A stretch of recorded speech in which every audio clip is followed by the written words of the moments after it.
I can't convince myself that other people's reality actually exists. And it's not because of like some kind of main character syndrome or some kind of like egotistical, narcissistic, whatever. It's purely just like Sonder, but in like a different aspect, you know what I'm saying? Now, I said it's not like a main character thing, but in a way, it quite literally is because it's, to me, only my reality exists. Like, I cannot, like, physically or internally accept that someone, even though I'm recording a video to show or to be seen by other people, to be experienced by other people, I myself cannot, like, I can comprehend, obviously, the existence and the experience of other people, but for me to be, like, their reality influences or has any kind of effect on my reality, it feels, like, untrue. It feels false to me to actually believe that or to accept that. Now, this is like a spin-off of a video I made a little while ago talking about something I labeled as the existence membrane theory, which I now know to be called solipsism. It wasn't the exact same definition. I didn't define it as solipsism, but the way I described it is as long as something, or specifically people, but as long as something is in your field, it was within your threshold of perception, your threshold of being able to like interact or just experience it, it exists. Basically, if someone is across the street from you, and as long as you see them, they exist, but as soon as they go back into their own reality bubble, they are no longer, they don't exist anymore. No matter,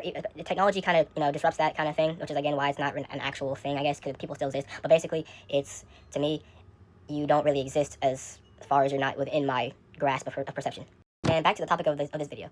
I say that my reality only exists to me because it quite literally does. I don't care how close you are to somebody, even if you are literally a twin and you spend every second of the day together, that person's reality is separate from yours. In a way. Like, yes, there's like a point where you're too close, where you have almost the same reality, but even then, it's such a finite difference that you wouldn't be able to perceive it casually, that you have to think about it to even know that there's a difference between it. But regardless, your reality is literally only exists to you.